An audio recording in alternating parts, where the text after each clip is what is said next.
اللہ اس بات کو پسند نہیں فرماتا کہ کوئی کسی کو علانیہ برا کہے مگر وہ جو مظلوم ہو، اور اللہ سب کچھ سنتا ہے، جانتا ہے۔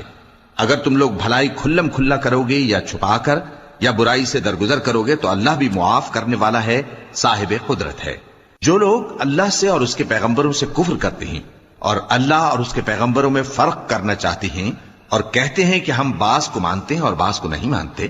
اور ایمان اور کفر کے بیچ میں ایک راہ نکالنی چاہتے ہیں، وہ یقیناً کافر ہیں، اور کافروں کے لیے ہم نے ذلت کا عذاب تیار کر رکھا ہے۔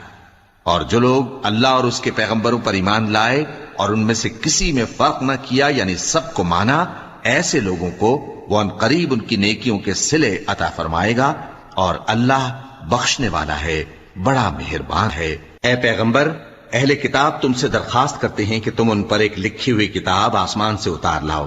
تو یہ موسیٰ سے تو اس سے بھی بڑی بڑی درخواست